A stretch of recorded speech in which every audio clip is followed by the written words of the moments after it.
স্বাগত আরেকবার সিলেট স্টুডিও থেকে চ্যানেল এস সিলেট নিউজে। স্বাধীনতা যুদ্ধে ৪৬ বছর অতিবাহিত হলেও মৌলভীবাজারের জুড়ি উপজেলার বধ্যভূমি সংরক্ষণের উদ্যোগ গ্রহণ করেনি সরকার। ফলে বধ্যভূমির জায়গা ও ঐতিহাসিক জাগদারি দিঘিটি দখল করে নিচ্ছে স্বার্থান্বেষী মহল। এদিকে মহান মুক্তিযুদ্ধের স্মৃতিচিহ্ন বহনকারী স্থানটি চেনেন না এই প্রজন্মের তরুণেরা, তাই দিঘিটি সংরক্ষণের দাবি জানিয়েছেন মুক্তিযুদ্ধের পক্ষের লোকেরা। বিস্তারিত থাকছে এম হাসানুল হক উজ্জ্বলের প্রতিবেদনে। ক্যামেরায় ছিলেন এটিএম তুরাব। 1971 সালের মে মাসের মাঝামাঝি সময়ে জুড়িতে পাকিস্তানি আর্মি প্রবেশ করে শুরু করে লুটপাট, অগ্নিসংযোগ, অত্যাচার ও নির্যাতন। জুড়ি শহরের বাস স্ট্যান্ড এলাকায় চিকন মিয়ার বিল্ডিং পাক হানাদার বাহিনী দখলে নেয়। স্থানীয় রাজাকারদের সহযোগিতায় মুক্তিযোদ্ধা ও মুক্তিযুদ্ধের পক্ষের লোকজনকে ধরে এনে অমানসিক নির্যাতন করে বেয়নেট দিয়ে কুচিয়ে কুচিয়ে হত্যা করার পাশাপাশি বিভিন্ন জায়গা থেকে গাড়ি ভর্তি করে লাশ এনে পাশের জগদারির দিকিতে ফেলে দিত। উপজেলার পশ্চিম শিলুয়া গ্রামের একটি বাড়িতে মুক্তিযোদ্ধারা মিটিং করছেন, এমন খবরের ভিত্তিতে পাক হানাদার বাহিনী সেখানে আক্রমণ করে 2 ব্যক্তিকে ধরে নির্যাতনশালায় নিয়ে তাদের উপর চালানো হয় অত্যাচার। পরবর্তীতে একজনকে ছেড়ে দিলেও মুক্তার আলী নামক মুক্তিকামী লোকটিকে হত্যা করে লাশ জগদারের দিকিতে ফেলে দেয়। পরবর্তীতে তার স্বজনেরা লাশটিও খুঁজে পাননি। আর আমার বাপের আঞ্জাবি আইত্রা করি আমার বাপের খবর কইছে তার লগে আমার বাপরে আর আব্দুল্লাহ দাদারে দরিয়া নিয়ে আমার বাপরে মারিলছি। আর ওসি কনমিয়ার বিল্ডিং হন তো আব্দুল্লাহ মিয়ার দেখছি তে ফিট মুটিতে একেবারে চিত্র নাই। স্বাধীনের পরে পরে যখন আমরা এখানে দেখছি কার্গোট এবং মহিলার চুল এবং শাড়ি এগুলো আমরা দেখতে পাইছি। এদিকে জগদারির দিঘি নামক বৃহৎ এই বধ্যভূমির খবর এই প্রজন্মের অনেকেই জানেন না। আজকে আমি প্রথম জানলাম যে এই জায়গাটাতে মানে মুক্তিযুদ্ধ করতে মারা হয়েছিল। আমরা জানি না যে এটা বৌদ্ধভূমি হিসাবে, ওখানে আমরা মুক্তিযুদ্ধ হয়েছে জানলাম যে এটা বৌদ্ধভূমি হিসাবে। জুড়ি উপজেলার সর্ববৃহৎ বধ্যভূমি জগদারির দিঘি সংরক্ষণ করে নতুন প্রজন্মের কাছে তার ইতিহাস তুলে ধরার দাবি স্থানীয় মুক্তিযোদ্ধাদের। এখানে আসছিল ক্যাম্প, পাক বাহিনীর ক্যাম্প আসছিল, মানুষের বিভিন্ন জায়গা থেকে আনে এখানে অত্যাচার করছে এবং মারছে, গুলি করে মারছে, মারিয়ে এই গর্তের মধ্যে ফেলাইছে। আমার ভাই তো আসলো একজন সাধারণ পাবদু, এখানে মারিয়া এখানে পালাইছে। এটা সংরক্ষণ করা লাগি আমি সরকারের কাছে জোর দাবি জানাইব এবং প্রয়োজনে আমরাও সহযোগিতা করব। আমি স্বাধীনতার সপক্ষের ও মুক্তিযুদ্ধের নেতৃত্ব দানকারী রাজনৈতিক দল আওয়ামী লীগ বারবার ক্ষমতায় এলেও জুড়ি উপজেলায় মুক্তিযুদ্ধের স্মৃতিচিহ্ন সংরক্ষণে কোনো উদ্যোগ গ্রহণ করেনি। ফলে অযত্ন আর অবহেলায় পড়ে আছে মহান মুক্তিযুদ্ধের স্মৃতিচিহ্নগুলো।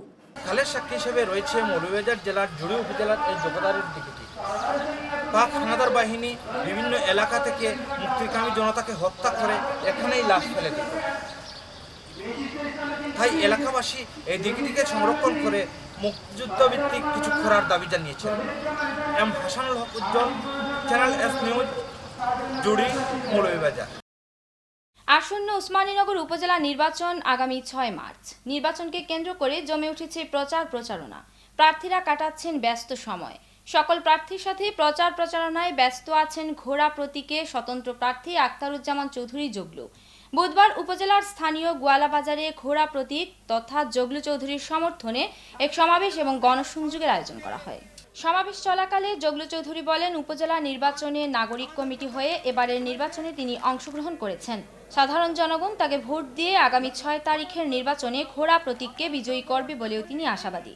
সমাবেশে বক্তব্য রাখেন ওসমানীনগর উপজেলা আওয়ামী লীগের সাবেক সভাপতি কবির উদ্দিন, সাধারণ সম্পাদক আবদাল মিয়া, সাবেক সহসভাপতি আব্দুল হামিদ, সৈয়দ আহমদ বহলুল, আওয়ামী লীগ নেতা হারুন মিয়া, Goalabazar union chairman Ataur Rahman Manik, Usmanpur union chairman Moynul Azad Faruk, নাগরিক কমিটির সদস্য সচিব, দয়ামির ইউনিয়নের সাবেক চেয়ারম্যান আব্দুল হাই মোশাহিদ, উপজেলা যুবলীগ সভাপতি আনামিয়া, সাধারণ সম্পাদক আলতাপুর রহমান সুহেল। সমাবেশ শেষে জগলু চৌধুরীর সমর্থনে একটি মিছিল গোয়ালাবাজার প্রদক্ষিণ করে। কানাইঘাট ওমরগঞ্জ মাদ্রাসা মাঠে শেখ অলিউর রহমান রহমতুল্লাহি আলাইহি স্মৃতি পরিষদ আয়োজিত তাফসির মাহফিল সম্পন্ন হয়েছে। শায়খুল হাদিস আব্দুল্লাহর সভাপতিত্বে তাফসির মাহফিলে বিশেষ অতিথি ছিলেন মাওলানা কামরুল ইসলাম আনসারি, মাওলানা হুদুর রহমান, তালহা ফারুকি, হাফিজ নাজমুল ইসলাম ফারুকি। এই তাফসির মাহফিল চলাকালে স্বেচ্ছায় ইসলাম ধর্ম গ্রহণ করেন ওসমানীনগর উপজেলার মোহাম্মদপুর ধরখা গ্রামের রনু রায় ও দিরাই উপজেলার রাহুল রায়।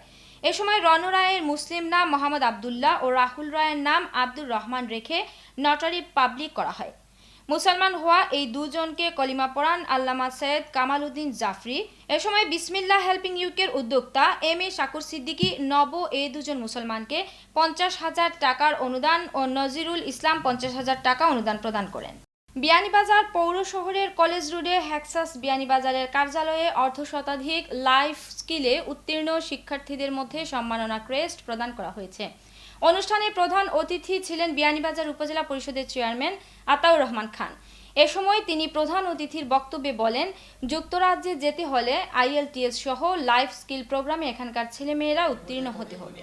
গ্রামাঞ্চলের ছেলেমেয়েরা এসব প্রোগ্রামে উত্তীর্ণ হয়ে বিদেশে যাওয়া অতীতে কষ্ট করছিল, কিন্তু হ্যাক্সাস বিয়ানীবাজার তাদের কর্মদক্ষতা দিয়ে 10 বছর থেকে অল্প শিক্ষিত ছেলেমেয়েদেরও সুশিক্ষিত করে সকল পরীক্ষায় উত্তীর্ণ করে তুলেছে। এটা একটা সেবামূলক কাজও বটে। বিশেষ অতিথির বক্তব্যে বিয়ানীবাজার উপজেলা নির্বাহী কর্মকর্তা আসাদুজ্জামান হ্যাক্সাস বিয়ানীবাজারের সাফল্যের ভূয়সী প্রশংসা করেন। হ্যাক্সাস এডুকেশন বিয়ানীবাজারের প্রধান নির্বাহী সাইবুল আলম এর সভাপতিত্বে বক্তব্য রাখেন হ্যাক্সাস এডুকেশন বোর্ডের চেয়ারম্যান আব্দুল কাদের সুমন, শিক্ষক সালেহ আহমদ শাহিন, সুমন আহমদ। শিক্ষার্থীদের মধ্যে বক্তব্য রাখেন সালেক আহমদ, সুলতানা বেগম, ফাহিমা আক্তার খান সহ আরও অনেকে। অনুষ্ঠান শেষে শিক্ষার্থীদের হাতে ক্রেস্ট তুলে দেন অতিথিবৃন্দ।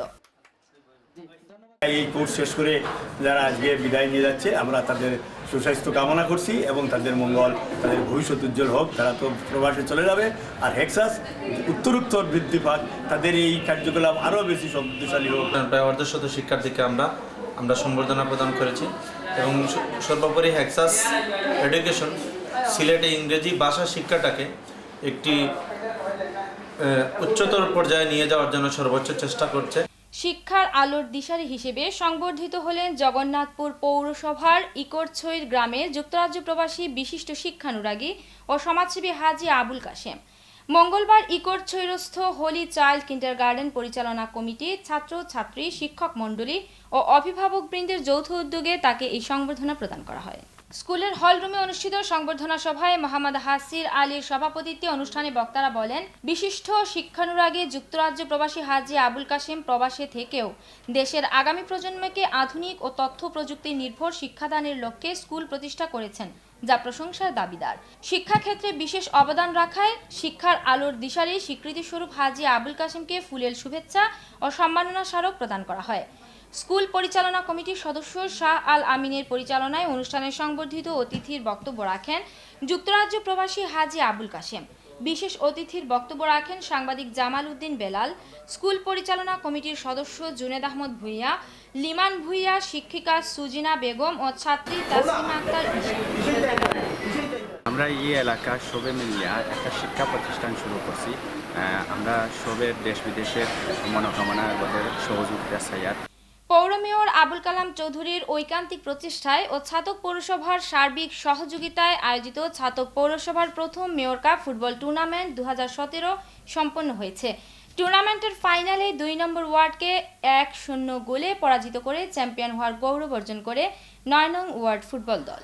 খেলা শেষে বিজয়ী দলের অধিনায়ক কানন ও টিম ম্যানেজার কাউন্সিল দেলোয়ার হোসেনের হাতে চ্যাম্পিয়ন ট্রফি তুলে দেন মেয়র আবুল কালাম চৌধুরী। প্রতিযোগিতায় প্রথম রানার আপ 2 নম্বর ওয়ার্ডের ফুটবল দলের ম্যানেজার কাউন্সিলর সুদীপ দে ও দ্বিতীয় রানার আপ 6 নম্বর ওয়ার্ডের ফুটবল দলের ম্যানেজার কাউন্সিলর জসিমউদ্দিন সুমনের হাতে রানার আপ ট্রফি তুলে দেন অতিথিবৃন্দ। পুরস্কার বিতরণী অনুষ্ঠানে উপস্থিত ছিলেন অধ্যক্ষ মঈনুদ্দিন আহমদ, জেলা পরিষদ সদস্য আজমল হোসেন সজল, প্যানেল মেয়র তাপস চৌধুরী, ক্রীড়া সংস্থার সেক্রেটারি লাল মিয়া, আলী নেতা শাহিন চৌধুরী, কাউন্সিলর মোহাম্মদ আকলাকুর, আম্বিয়া সোহাগ সহ কাউন্সিলরবৃন্দ। এ সময় মেয়র আবুল কালাম চৌধুরী প্রথম মেয়র কাপ ফুটবল টুর্নামেন্টকে সুন্দর ও সুষ্ঠুভাবে সফল করায় সকলের প্রতি ধন্যবাদ ও কৃতজ্ঞতা জানিয়ে আগামীতে এই ধরনের টুর্নামেন্টের আয়োজন করতে দেশ বিদেশে সকলের সহযোগিতা ও দোয়া কামনা করেন। সুন্দরভাবে দর্শকবৃন্দকে ধন্যবাদ জানাচ্ছি এবং আমি আশা করি আগামী বছরও পৌরসভার উদ্যোগে মেয়র কাপ অনুষ্ঠিত হবে। দক্ষিণ সুরমায় তৃতীয় জালালপুর ফুটবল টুর্নামেন্টের দ্বিতীয় রাউন্ডের খেলায় ট্রাইবিকারে টাকির মহল ক্রীড়া সংস্থাকে হারিয়েছে পল্লবী ক্রীড়া সংস্থা কাদিপুর। ফুটন্ত শাপলা স্পোর্টিং ক্লাবের আয়োজনে সোমবার দ্বিতীয় রাউন্ডের খেলায় বিপুল সংখ্যক দর্শকের সমাগম হয়।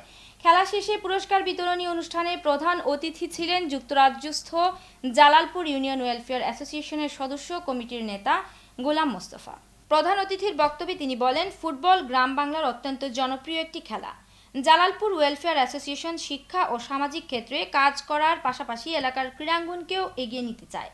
প্রতি বছর ফুটবল টুর্নামেন্ট আয়োজনের অনুরোধ জানিয়ে তিনি প্রবাসীদের পক্ষ থেকে সহযোগিতার আশ্বাস দেন। টুর্নামেন্ট পরিচালনা কমিটির সভাপতি মোহাম্মদ বাবুল মিয়ার সভাপতিত্বে এবং ধারাভাষ্যকার তারেকুর রহমানের পরিচালনায় পুরস্কার বিতরণী অনুষ্ঠানে বিশেষ অতিথির বক্তব্য রাখেন যুক্তরাজ্য ওয়েলফেয়ার অ্যাসোসিয়েশনের সদস্য কবির আহমদ ও কানাডা প্রবাসী হিবরুল ইসলাম। এর সঙ্গে শেষ করছি সিলেট স্টুডিও থেকে চ্যানেল এস সিলেট নিউজ।